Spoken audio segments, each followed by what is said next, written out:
우리에게 주시는 말씀도 기억나게 하시는 말씀인데요, 스가랴서 7장 1절부터 14절까지 말씀을 우리가 본문으로 읽었고, 설교의 제목은 이제 그만 울까요? 라는 제목으로 말씀을 나눌 겁니다.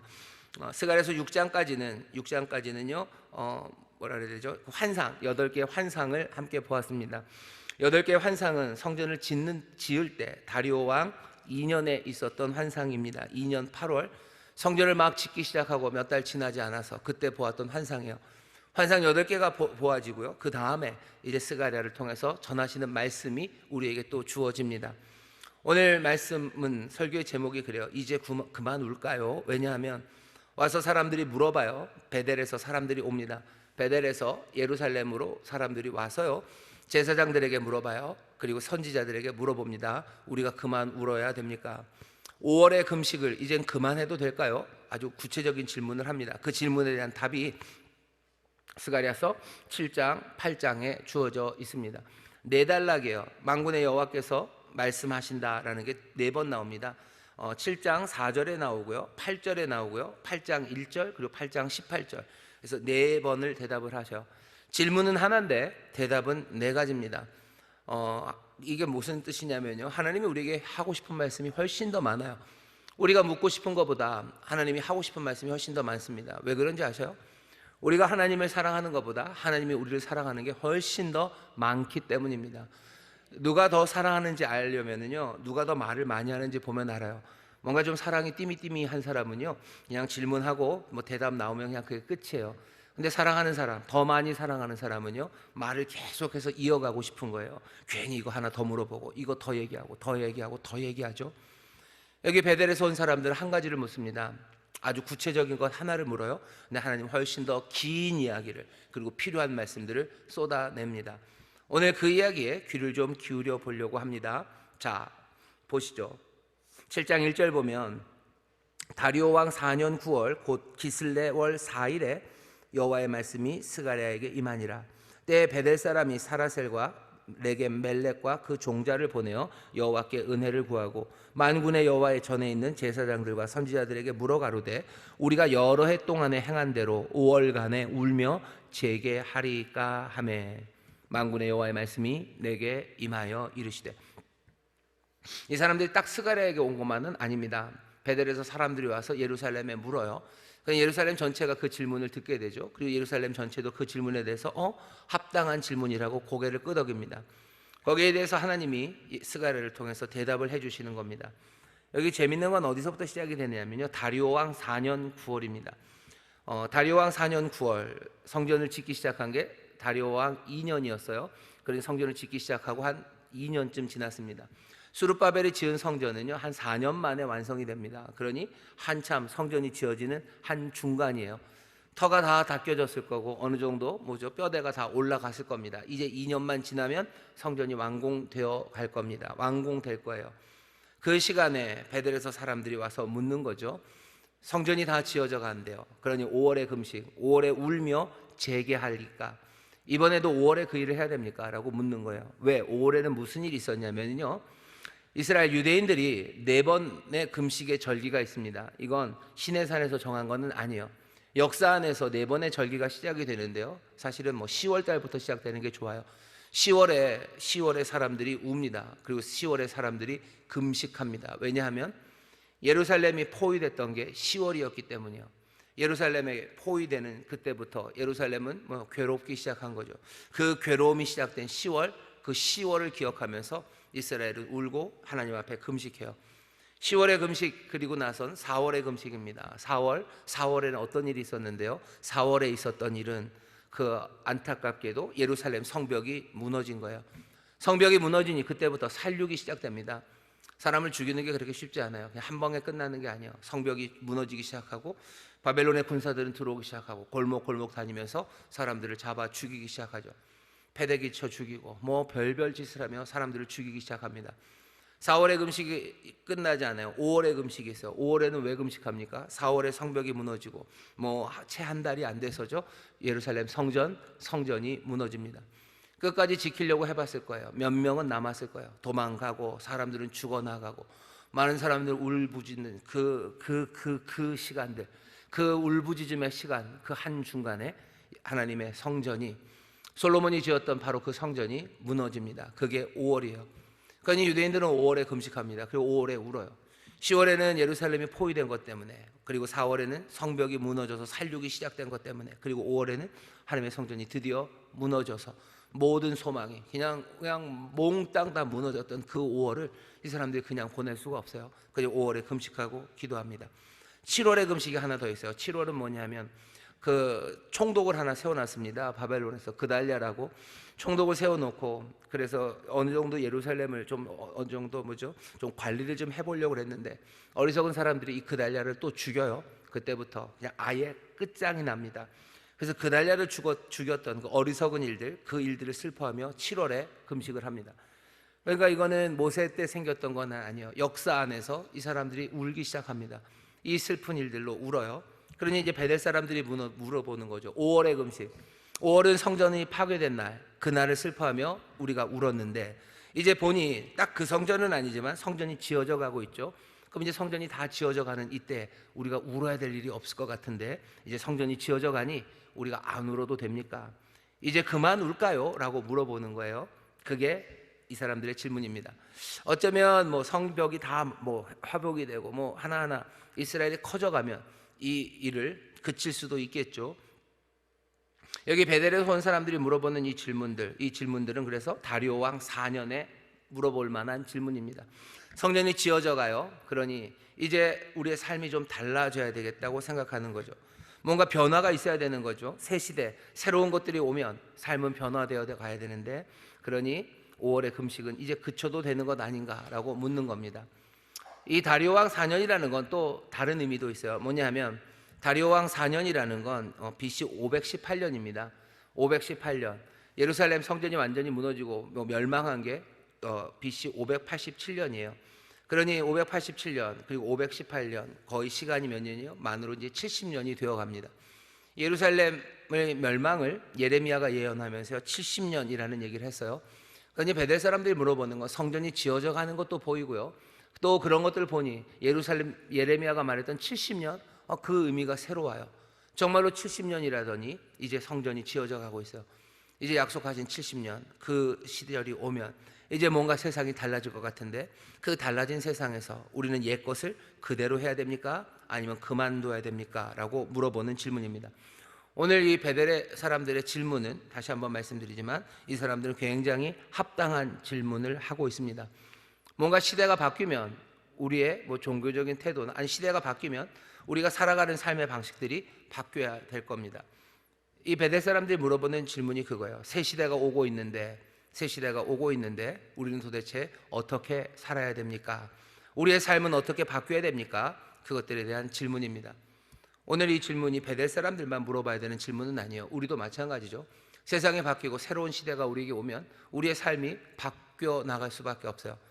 우리는 이 시대를 어떻게 삽니까? 라고 물어봐야 돼요. 그냥 늘 우리가 무슨 원시 시대, 우주에 처음으로 가서 우리는 늘 거기서 어떻게 살아야 되는지를 물어봐야 되는 건 아닙니다. 우리가 믿고 있는 종교는, 우리를 가르치는 하나님의 말씀은요, 우리를 늘 태어난 사람들을 우주의 처음에다 갖다 놓지는 않아요. 우리가 살고 있는 이 세상, 이 시간들이 있습니다. 이 시간에 우리가 어떻게 살아야 되는지에 대해서 묻게 만들고요. 그리고 그 질문에 하나하나 대답을 찾고 또 살아가는 것, 그것이 우리가 해야 할 일입니다. 주께서 용서하실 거예요. 이제 여기 있는 이 베델 사람들은 알죠. 지금 여기 있는 유대인들은 알아요. 주님이 용서하실 거예요. 주님이 구원하실 겁니다. 주님이 우리를 위로하실 거예요. 그런 날들이 이제 올 겁니다. 그런 날들이 이제 오니 우리는 어떻게 살아야 됩니까? 그 질문이고요. 이 사람들이 처음 생각해낸 답 하나는 이제 5월의 금식, 그건 안 해도 되지 않을까? 그것이 이 사람들이 찾아낸 답이에요. 그거 맞는지 안 맞는지 단답식으로 OX로 물으러 왔어요. 하지만 하나님은 거기에 대해서 하시고 싶은 말씀이 훨씬 더 많습니다. 어떻게 살아야 될지에 대한 말씀이에요. 새로운 시대가 온다. 그럼 너희들은 어떻게 살아야 되는지. 새 시대가 오고 하나님의 은혜의 시대가 옵니다. 하나님이 위로하시고 하나님이 구원하실 거예요. 그럼 우리는 어찌 살아야 됩니까? 거기에 대해서 하나님이 우리에게 답을 주십니다. 하나님의 나라가 오고 있다고 예수님 얘기하셔. 하나님의 나라가 임한다고 말씀하셔.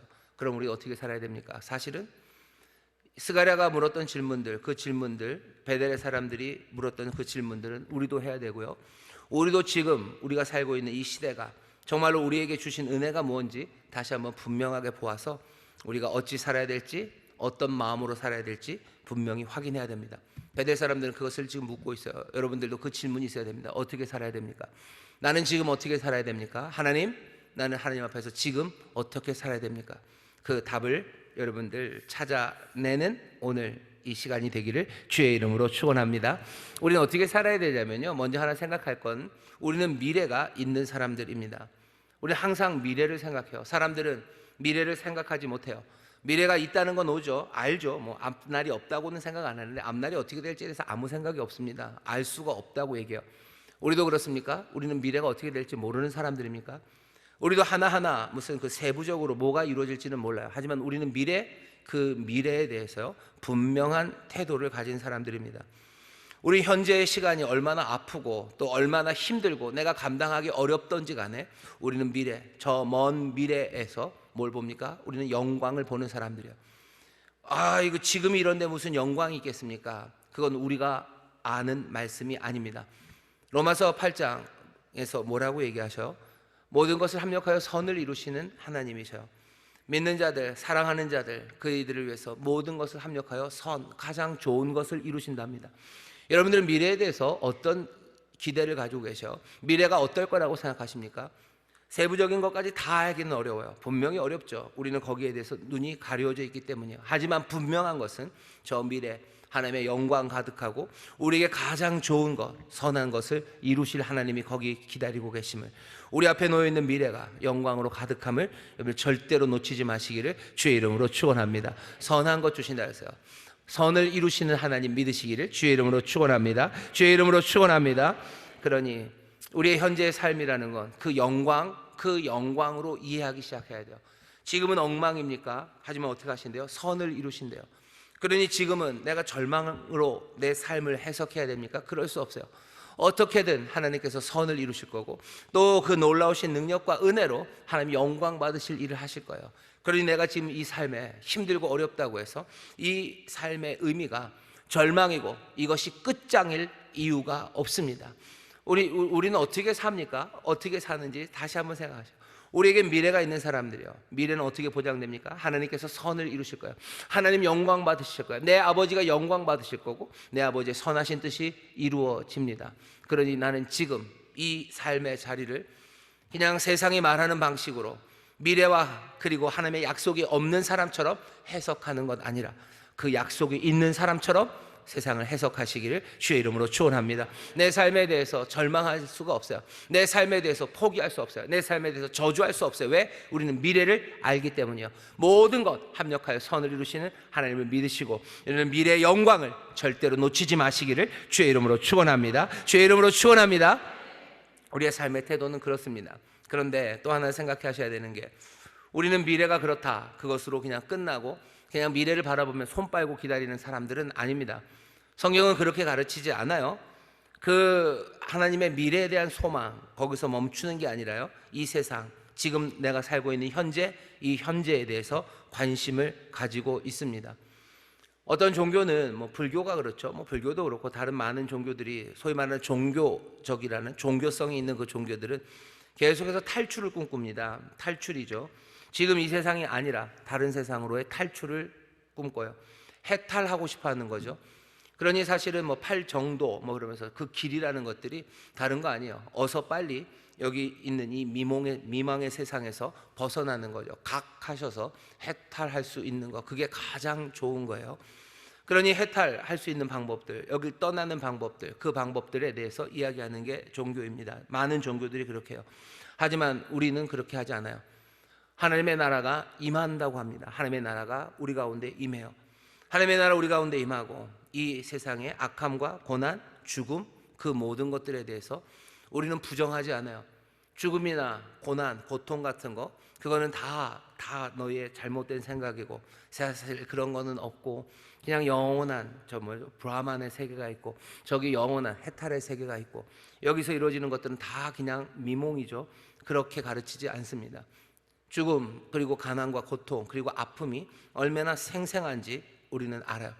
그것들과 정면으로 맞부닥칩니다. 그 아픔들과 맞부닥치면서도요, 하나하나 고쳐내고 치료해내고 하나님의 뜻이 이 땅에서 이루어지기를 기도하며 살아가는 사람들이 우리들입니다. 미래에 대한 선함을 절대로 놓치지 마셔.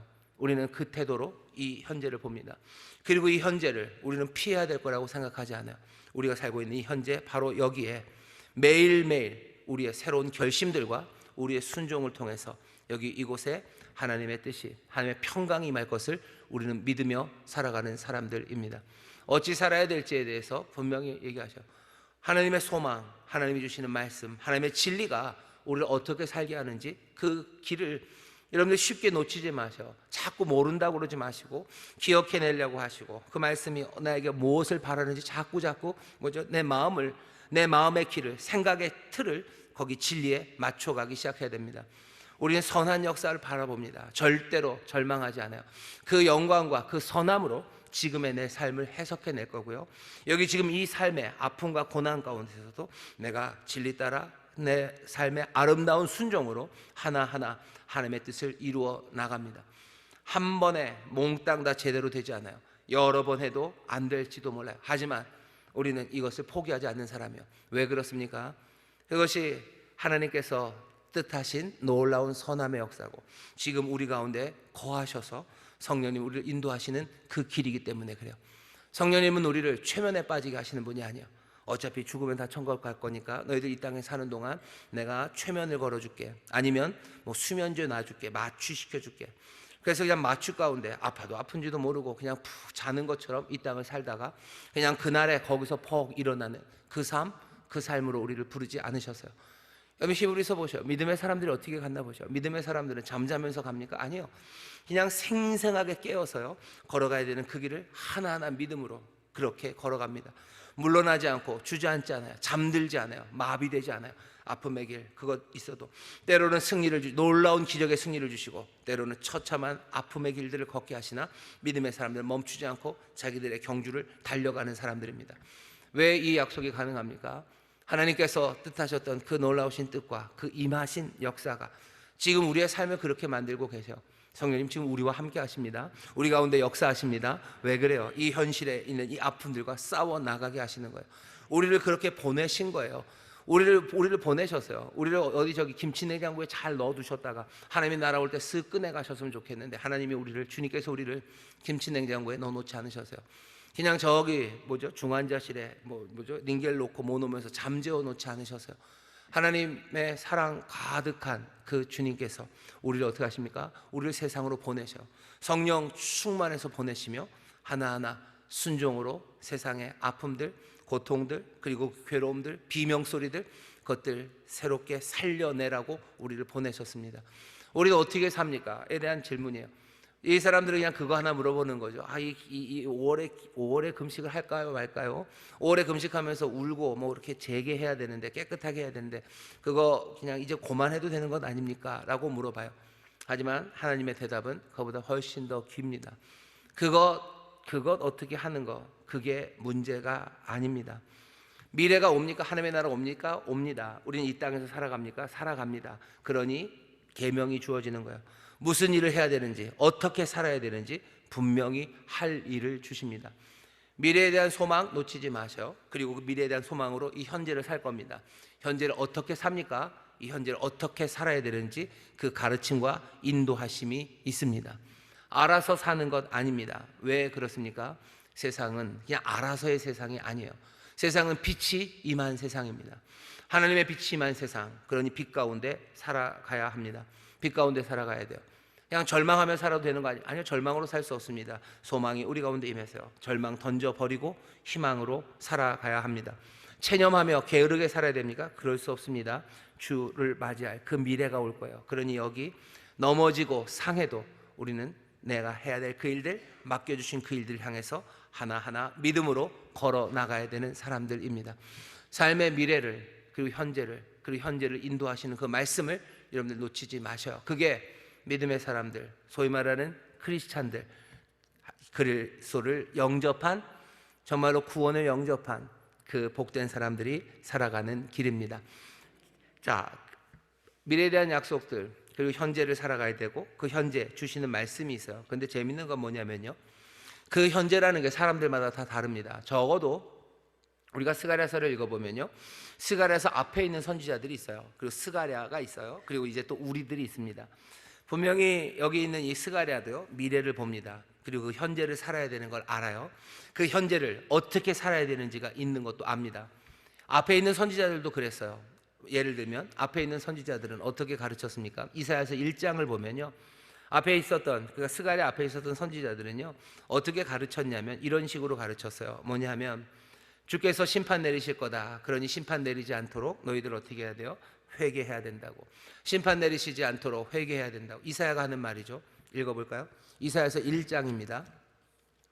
한번 느낌이 좀 달라요. 이사야서 1장 16절 보면 너희는 스스로 씻으며 스스로 깨끗게 하여 내 목전에서 너희 악업을 버리며 악행을 그치고 선행을 배우며 공의를 구하며 학대받는 자를 도와주며 고아를 위하여 신원하며 과부를 위하여 변호하라 하셨느니라. 여호와께서 말씀하시되 오라 우리가 서로 변론하자. 너희 죄가 주홍 같을지라도 눈과 같이 희어질 것이요 진홍같이 붉을지라도 양털같이 되리라. 너희가 즐겨 순종하면 땅의 아름다운 소산을 먹을 것이요 너희가 거절하여 배반하면 칼에 삼키우리라. 여호와의 입의 말씀이니라. 이사야를 통해서 전하신 1장 16절부터 20절은 뭡니까? 너희들 빨리 돌아오라는 거죠. 빨리 회개해라. 빨리 회개해라. 안 그러면 어떻게 하신대요? 심판하신다고. 심판받지 않도록 어서 돌아오라고, 어서 회개하라고, 어서 제대로 살라고 가르칩니다. 그게 이사야가 했던 방식이에요. 아니면 그 다음 보시면요, 21절, 이사야서 1장 21절입니다. 신실하던 성읍이 어찌하여 창기가 되었는고 공평이 거기 충만하였고 의리가 그 가운데 거하였더니 이제는 살인자들 뿐이었도다. 네 은은 찢기가 되었고 너희 포도주에는 물이 섞였도다. 네 방백들은 패역하여 도적과 짝하며 다 뇌물을 사랑하며 사례물을 구하며 고아를 신원치 아니하며 과부의 송사를 수리치 아니하였도다. 그러므로 주 만군의 여호와 이스라엘의 전능자가 말씀하시되 슬프다. 내가 장차 내 대적에게 보응하여 내 마음을 편케 하였고 내 원수에게 보수하겠으며 내가 또 나의 손을 정녕 네게 돌려 너의 찢기를 온전히 청결하여 버리며 너의 혼잣물을 다 제하여 버리고. 무슨 얘기예요? 하나님께서 심판하시는 이야기를 전합니다. 이사야가 했던 방식이요, 주님이 심판하실 거다. 그러니 어서 돌아와라. 그 다음에 뭐요? 이 백성이 이렇게 잘못했으니 여호와가 심판할 거다라는 말씀을 전합니다. 그게 이사야가 전하는 방식이에요. 그러니 이 사람들은 뭐요? 심판받기 전에 어서 돌아와야 됩니다. 그게 해야 될 일이에요. 아니면 하나님의 심판이 임할 겁니다. 그게 이사야 때죠. 하지만 스가랴는 달라요. 스가랴 때는 뭐라고 합니까? 스가랴는 이미 하나님이 심판하셨어요. 심판하셨어요. 몽땅 다 흩어버리시고 예루살렘 성전 부숴버리시고 이 사람들 회리바람처럼 그냥 날려서요 온 땅에다 흩어버렸어요. 이사야는 뭐라고 얘기합니까? 하나님이 심판하셨다라고 얘기해요. 하나님이 심판하셨다. 아, 그럼 끝입니까? 아니요. 이 스가랴는 뭐라고 얘기해요? 하나님이 심판하셨어요. 하지만 여호와께서 어떻게 해요? 다시 돌아오신다라고 말하는 거예요. 여호와 하나님이 심판하셨으나 여호와께서는 다시 돌아오기를 원하신대요. 이사야서도 뒤편에 보면 그렇게 되어 있어요. 너희들 가서 전하라고, 어서 전하라고. 심판의 때가 끝났다고. 심판의 때가 끝났고 복역의 때가 끝났다고. 이제 내가 다시 돌아온다고. 너희들 다시 돌아온다고 그렇게 말씀을 합니다. 시간 따라 역사 안에서요 사람들이 들려지는 말씀이 달라요. 앞에 이 스가랴 전에는 너희들 그러면 하나님한테 벌 받는다. 그러니 회개해라. 심판받기 전에 회개해라. 아니면 이제 너희가 이렇게 죄를 범했으니 하나님이 심판하실 거다 그러면서 경고를 했었어요. 그러니 어떻게 해야 됩니까? 이 사람들 그 말씀 듣고 회개했었어야 돼요. 여기 스가랴 때는 뭡니까? 이미 하나님께서 다 심판하셨어요. 다 심판하셨고 그리고서는 이제 하나님께서 예루살렘으로 돌아오셨습니다. 지금 그 소망을 전해요. 자, 그럼 심판은 끝났고 여호와께서 돌아오셨습니다. 그럼 그 다음엔 어떻게 삽니까? 여기 그 대답 하나 찾은 게 베델 사람들의 그러면 이제 금식하지 않아도 되는 건가요? 이제 여호와께서 돌아오셨으니 심판은 끝났고 여호와께서 돌아오셨으니 뭐 황폐한 땅이지만 이제 우리는 어떻게 삽니까? 슬픔은 이제 그만해야 되는 것 아닙니까? 라고 말해요. 스가랴가 지금 여기에 대해서 말하는 겁니다. 여기에 대해서 하나님이 뭐라고 얘기하셔요? 오늘 본문 처음 4절부터 보면요 이렇게 얘기하시는 것 같아요. 뭐냐면 금식을 고만하겠다고? 하나님의 대답은 너희가 금식한 게 나를 위해서 한 거냐라고 물어보셔요. 금식을 나를 위해서 한 거냐? 그 얘기는 뭐야? 나랑 뭔 상관이냐? 하려면 하고 말려면 말아라요. 너희가 금식한 게 나를 위해서 한 거냐? 아니 그러면 너희가 먹는 것 금식하지 않고 5월 4월이 아니라 그럼 너는 9월에는 나를 위해 살았냐? 그것도 아니지 않냐? 읽어보겠습니다. 4절입니다. 만군의 여호와의 말씀이 내게 임하여 이르시되 온 땅의 백성과 제사장들에게 이르라. 너희가 70년 동안 5월과 7월에 금식하고 애통하였거니와 그 금식이 나를 위하여 한 것이냐. 두 번이나 얘기하셔. 억울하신 거죠. 나를 위하여 한 거냐. 왜 나한테 물어보냐는 거예요. 왜 나한테 물어보냐. 나를 위해서 한 거냐. 나랑 그게 무슨 상관인데 라고 하시는 거죠. 6절입니다. 너희의 먹으며 마심이 전혀 자기를 위하여 먹으며 자기를 위하여 마심이 아니냐. 여기도 두 번이요. 자기를 위하여. 니들 위하여 먹고 니들 위하여 마신 것 아니냐. 너희들 운 게 나랑 무슨 상관이냐. 너희들 금식한 게 나랑 무슨 상관인데 라고 말씀하시는 거예요. 7절입니다. 여호와가 이전 선지자로 외친 말을 너희가 청종할 것이 아니냐. 그때에는 예루살렘과 사면읍에 백성이 거하여 형통하였고 남방과 그 평원에도 사람이 거하였었느니라. 무슨 말씀입니까? 너희가 선지자로 전한 말, 그 외친 말을 너희가 청종할 것이 아니냐. 선지자가 이미 했었던 말들이 있었어요. 이사야가 뭐라고 얘기했는데요? 너희들 회개해라. 너희들 회개해라. 어서 돌아와라. 안 그러면 심판하신다라고 얘기했어요. 근데 벌써 심판이 이루어졌죠. 그러면 예전 말은 다 사라진 겁니까? 아니요. 7절에서 하시는 말씀은 심판하고 돌아왔죠. 그리고 너희가 다시 돌아왔어요. 여호와께서도 돌아와셨어요. 그러면 바라시는 건 뭡니까? 예전에 선지자가 했던 그 말 너희들 들어야 되는 것 아니냐. 뭐라고 그랬는데요? 회개하라고 했는데 그 얘기를 너희들 청종해야 되는 것 아니냐라고 말씀하시는 겁니다. 우리는 시대가 변했으니 예전에 있는 선지자들이 하는 말은 다 필요가 없을 거라고 생각해요. 여호와가 오셨으니 이제 회개할 일이 없다고 생각하죠. 근데 지금 7절에서는 뭐라 그러셔? 그 이전의 선지자들의 말들, 그 말들 너희들 지금 들어야 되는 것 아니냐. 아니 그러면 심판받는다고 하고 심판을 했으니까 이건 다 사라진 거 아닙니까? 아니요, 하나님은 그렇게 생각하지 않으셔요. 여전히 이전의 선지자들을 통해서 전하는 너희들 이렇게 하자, 이렇게 해야 된다, 이렇게 하지 않으면 심판할 거다라고 하셨던 그 말씀들, 심판은 정말로 이루어졌으니 이제 그게 다 날아갑니까? 심판은 날아가고 심판은 있었고 그리고 주님께서 다시 은혜로 돌아오셨으니 앞에 있는 말씀은 다 필요 없는 거예요? 아니에요. 여전히 뭐라고 하시는 거예요? 그 선지자들의 말들 들어야 되는 것 아니냐. 선지자 이사야가 뭐라고 얘기했는데요? 이사야가 한 말은 회개하라는 얘기였어요. 너희들 그 악함에서 돌아오라는 거죠. 다시 읽어볼까요? 이사야서 1장에서 뭐라고 했었습니까? 너희는 스스로 씻으며 스스로 깨끗하게 하여 내 목전에서 너희 악업을 버리고 악행을 그치고 선행을 배우며 공의를 구하며 학대받는 자를 도와주며 고아를 위하여 신원하며 과부를 위하여 변호하라 하셨느니라. 너희들이 그거 안에서 심판받았죠. 심판받았으니 이제 그건 안 해도 되는 겁니까? 아니, 그거 해야 된다는 얘기예요. 어떤 사람들은 그렇게 얘기합니다.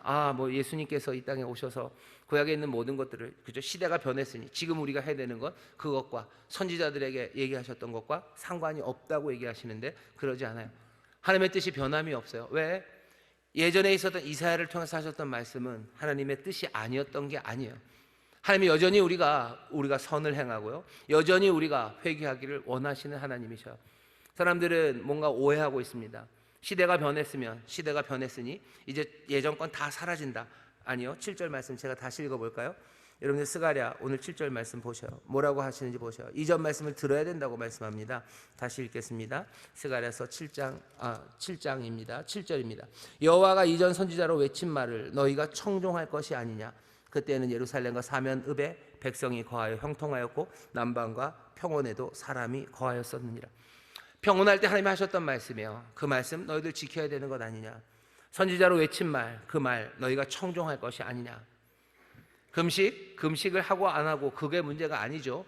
지금 돌아온 사람들, 베델이건 예루살렘이건 이전 선지자들의 말 들어서 너희들 회개하고 그 삶을 바꿔놔야 되는 건데 지금 금식을 하고 안 하고 그거 나한테 물어볼 일 아닌 것 같은데 라고 하시는 겁니다.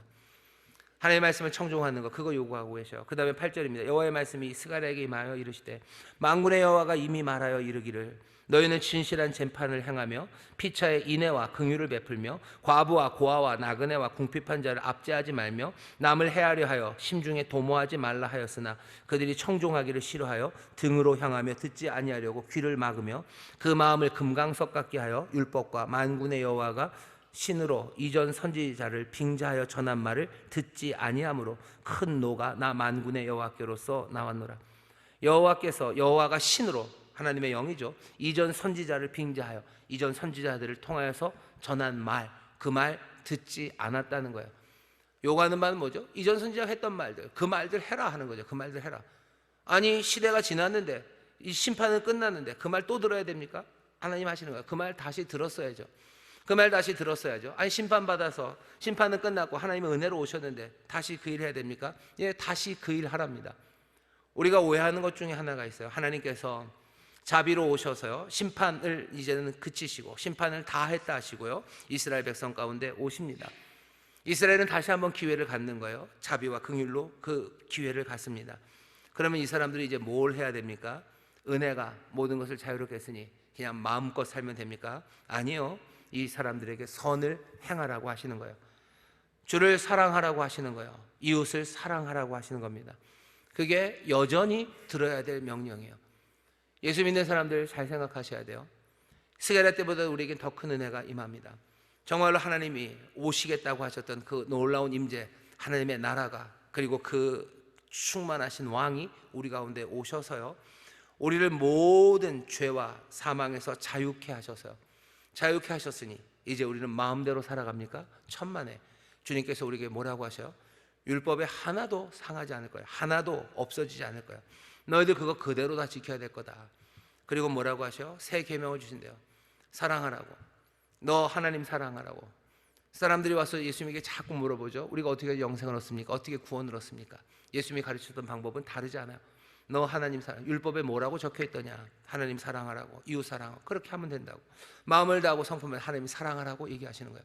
어떤 사람들은 우리는 은혜의 시대고 하나님께서 아들을 보내셔서 모든 저주를 감당하게 하셔서요 그러니 심판받고 죽어야 될 우리를 이제 살리시고 그 은혜와 자비가 우리 가운데 함께 하셔요.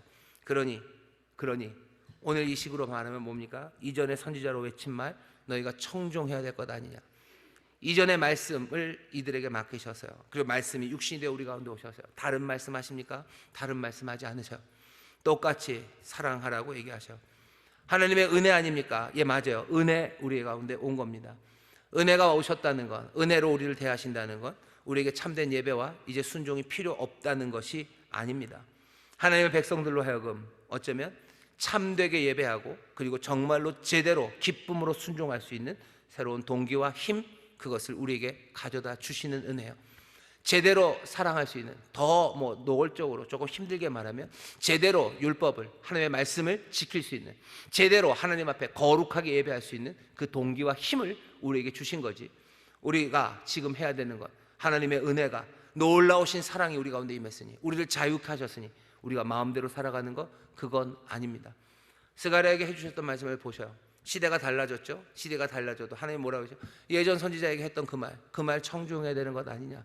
너희가 지금 여기서 무슨 금식을 해내 안 해내 그 문제로 지금 할 것 아니죠. 왜? 너희들이 그거 하는 거 나랑 상관없었어요. 왜? 내가 해라고 했냐는 거지. 내가 해라고 했냐? 내가 해라고 한 건 뭐였는데요? 이사에게 얘기했던 그 얘기 아니냐? 이전 선지자들을 통해서 얘기했던 그것 아니냐? 너희들이 그것 때문에 망쳐서 이제 여기 다시 내가 너희들을 살리고 너희에게로 왔으면 너희들은 뭐 해야 되는 거야? 이전의 그 말들을 너희들 지금 청종해야 되는 거지. 이전의 그 말들을 은혜에 대한 감사로 한번 망해봤으니 이제 더 간절하게 그 말씀 따라 살아가는 것, 그 말씀에 청종하는 것, 그것이 너희들이 해야 될 일이지. 그건 아니지 않느냐. 금식은 내가 하라고 해서 했냐? 나랑 그게 무슨 상관이냐는 거죠. 너희가 나를 위해서 먹었니? 너희가 나를 위해서 금식했니? 그것 아니라 정말로 내가 바라는 건 뭐예요? 하나님의 말씀, 선지자를 통해 이미 주어졌던 그 말씀 청종하는 일이라고. 그 전에 사람들이 왜 망했는데요? 등을 돌렸기 때문이에요. 등으로 향하며 듣지 아니하려고 귀를 막았다고 얘기하셔. 전에 사람만 그런 건 아니에요. 8절 보시면 여호와의 말씀이 스가랴에게 임하여 이르시되 만군의 여호와가 이미 말하여 이르기를 너희는 진실한 재판을 행하며 피차에 인애와 긍휼을 베풀며 과부와 고아와 나그네와 궁핍한 자를 압제하지 말며 남을 해치려 하여 심중에 도모하지 말라 하였으나 그들이 청종하기를 싫어하고 또 등으로 향해 듣지 아니하려고 귀를 막으며 그 마음을 금강석 같게 하여 율법과 만군의 여호와가 신으로 이전 선지자를 빙자하여 전한 말을 듣지 아니하므로 큰 노가 나 만군의 여호와께로서 나왔도다. 만군의 여호와가 말하였었노라. 내가 불러도 그들이 듣지 아니하였은즉 즉 그들이 불러도 내가 듣지 아니하고 회리바람으로 그들을 그 알지 못하던 모든 열국에 해치리라 한 후로 이 땅이 황무하여 왕래하는 사람이 없었나니 이는 그들이 아름다운 땅으로 황무하게 하였음이니라 하시니라. 아름다운 땅이 황무하게 된 거, 니들이 지금 보고 있는 이 예루살렘의 황무함은 왜 그런 거예요? 그 사람들이 내 말을 청종하지 않았기 때문이에요. 지금 해야 되는 일은 뭐예요? 다시 이전에 선지자가 했던 그 말들 청종하는 일, 그 일 하는 거다라고 말씀하시는 겁니다. 만약에 그렇다면 왕래가 끊어진 이 예루살렘에는 왕래가 시작될 거예요.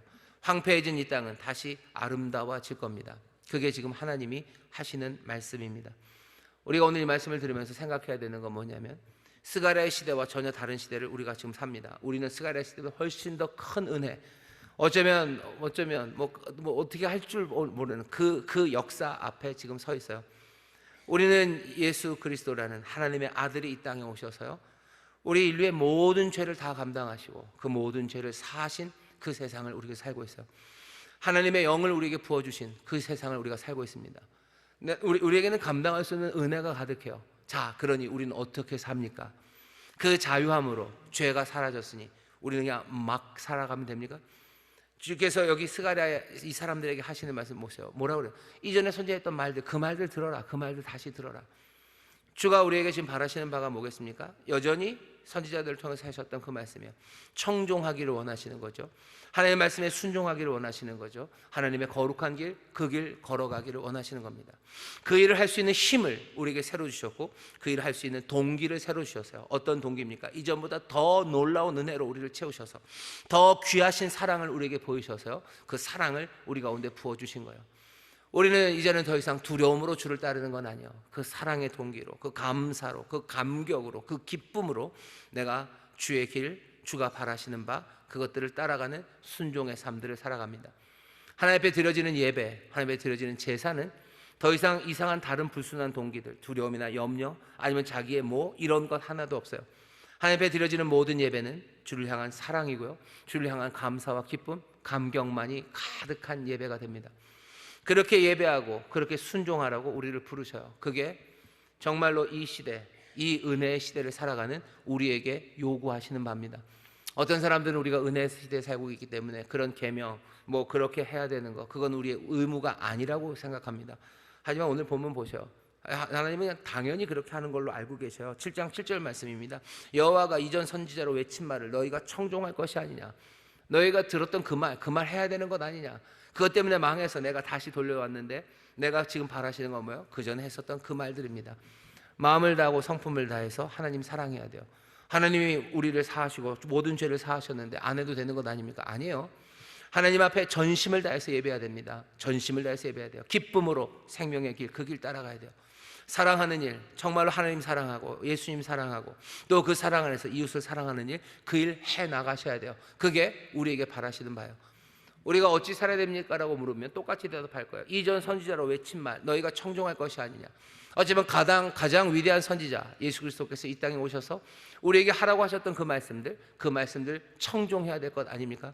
그게 우리가 지금 해야 되는 일이고 우리가 살아가는 삶의 방식입니다. 뭐를 원하셨는데요? 회개하라고 얘기하셔서 예수님 처음에 이 땅에 오셔서 회개하라고 그러셨죠. 회개하라는 이야기는 그냥 그때 잠깐만 하신 게 아니에요. 신약 성경 그 뒤로도 보셔요. 계속해서 우리에게 회개를 요구합니다. 돌아서라고. 호세아 때도 그랬어요. 망하기 전에도 그랬어요. 망하고 나서 다시 돌아와서도 또 하나님 돌아오라고 하셔요. 세례 요한이 옵니다. 지난주에도 말씀드렸죠. 사가랴의 아들 세례 요한이 뭐라고 외칩니까? 회개하라고 외쳐요. 또 회개하라고 외쳐요. 세례 요한만 그럽니까? 아니죠. 예수님도 똑같이 외치셔요. 회개하라고, 하나님의 나라 천국이 가까웠다고. 예수님 하고서 끝났습니까? 아니요. 그 뒤에라도 많은 사도들이 다시 한번 기억하라는 거죠. 회개하라고, 하나님의 나라 임한다고, 회개하라고, 주의 영이 우리와 함께 하신다고. 오늘 우리가 해야 되는 일은 그러니 어쩌면 회개일 겁니다. 금식 회개예요. 주제가 그렇죠. 회개는 한 번 하는 의식이 아니에요. 내가 한 번 회개했으니까 됐다라는 건 없어요. 회개하는 일은요, 삶의 방식입니다. 우리는 어떻게 살아요? 우리는 회개하며 삽니다. 우리는 회개하는 삶이에요. 늘 돌아서는 삶입니다. 왜 늘 돌아서야 됩니까? 우리가 잘 알아요. 우리의 자아는 늘 우리 삶의 중심이 되어 가고 싶고요. 소위 말하는 우리의 삶의 왕좌에 앉고 싶어요. 하나님의 나라가 내 삶에 임한다는 건 그 나라를 다스리는 하나님, 정말로 주께서 나를 다스린다는 건데, 그래야지 하나님의 나라가 임하는 건데, 우리는 자꾸 그 왕좌에서 예수님 밀어내고 성령님 밀어내고 우리가 앉으려고 합니다. 그러면 어떻게 돼요? 회개해야 돼요. 하나님의 나라가 가까워져. 주님이 앉으셔야 돼요. 그러니 회개해야 됩니다. 우리의 자아라는 게 그렇게 생겨 먹었어요. 죄악된 세상, 이 세상의 중력이 우리를 계속해서 끌어당기기 때문에 우리는 계속해서 회개하고 회개하고 회개하는 삶 살아야 됩니다. 날마다 회개해요. 어떤 사람들은 회개한다는 게 예수님의 십자가 보혈의 능력을 믿지 못하기 때문에 그런 거 아니냐라고 얘기하는데, 그건 뭐가 좀 잘못 이해한 것 같아요. 십자가 보혈의 능력을 왜 우리가 믿지 않습니까? 보혈의 능력을 믿기 때문에 회개하는 거예요. 죄를 다 던져 놓으셨어요. 근데도 여전히 나는 주님 말고 내 삶의 방식, 죄의 방식, 그 방식대로 따라 살아가려는 내가 여전히 있는 거죠. 그러니 돌아서는 겁니다. 주께로 돌아서는 거예요. 주의 그 보혈의 능력으로 돌아서는 거예요. 주께서 이 문제를 해결하셨음을 믿으며 내가 돌아서는 것. 날마다 회개하는 그 삶이 보혈의 능력을 부인하는 삶이 아닙니다.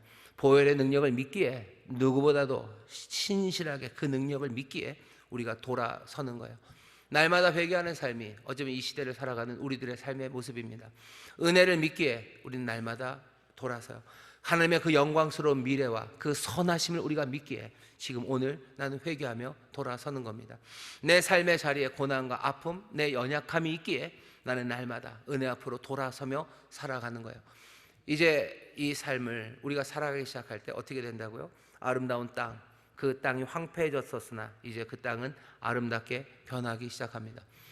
이사야서 58장에 보면요, 금식에 관한 이야기가 나옵니다. 나의 기뻐하는 금식은 이라고 나와요. 나의 기뻐하는 금식은 흉악의 결박을 끌어주는 거예요. 압제당하는 자들을 자유케 하는 거예요. 가난하고 어려운 사람들 먹이는 거예요. 사랑하는 일이죠. 그 일 할 때 너희들의 상처 급속히 나을 거예요. 너희들의 삶에 새로운 회복이 임할 거예요. 그 모든 말들이 말하는 바는 뭡니까?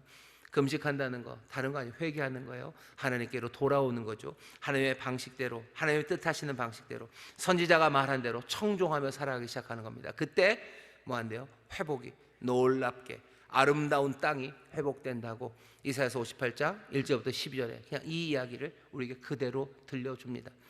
오늘 우리가 이 말씀을 읽으면서 생각해야 되는 거예요. 우리는 지금 어떻게 살아야 되나? 그냥 뭐 그만 울까요? 뭐 금식을 할까요? 말까요? 뭐가 규칙을 바꿔야 되는 건가요? 아니, 그런 질문을 주었지만 하나님께서는 훨씬 더 근원적인 대답을 주십니다. 어떻게 하냐고?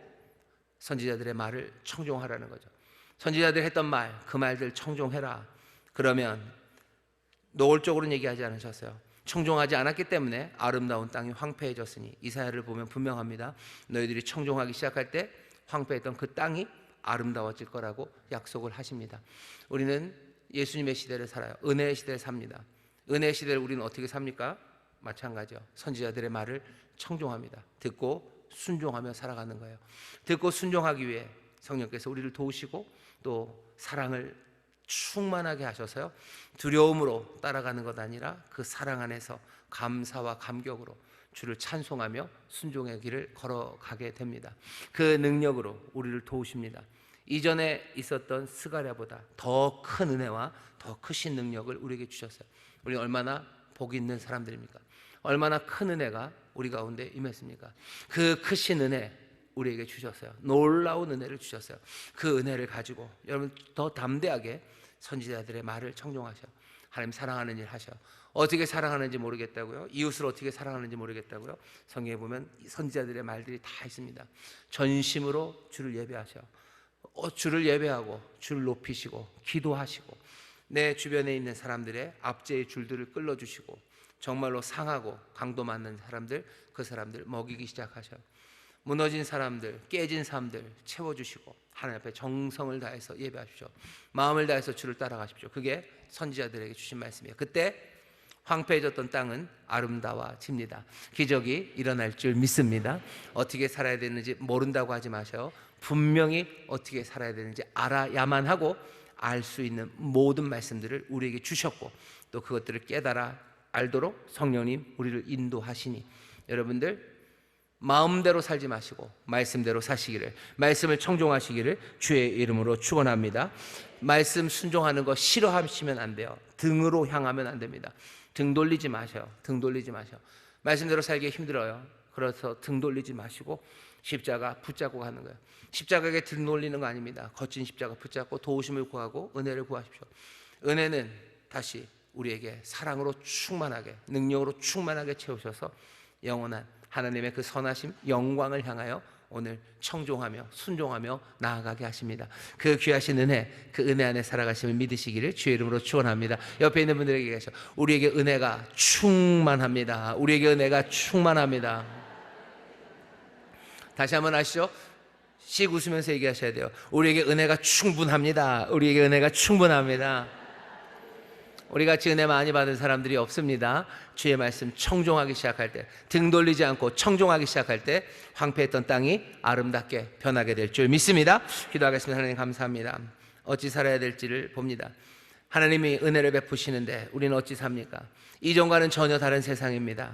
이 세상을 어찌 살아야 될지 우리로 소망으로 알려주시니 주여 그 은혜에 의지하며 다시 한번 그 능력에 충만한 성령의 도우심 붙잡으며 선지자를 통하여 우리에게 주셨던 하나님의 말씀들을 청종하며 살아가는 아버지 하나님의 말씀에 등 돌리는 이들 아니라 정말로 그 말씀을 끌어안으려 주 앞께로 점점 더 가까이 나가 십자가 붙잡는 우리 모든 성도들 되게 하여 주옵소서. 거기에 아름다운 회복이 정말로 놀라운 풍성함이 넘칠 줄 믿사오니 말씀대로 이루어질 줄 믿습니다. 감사드리며 예수님 이름으로 기도하옵나이다. 아멘. 우리 1분간만 통성으로 기도합니다. 성령님 우리를 도와 주시옵소서. 청종하는 자 되게 하여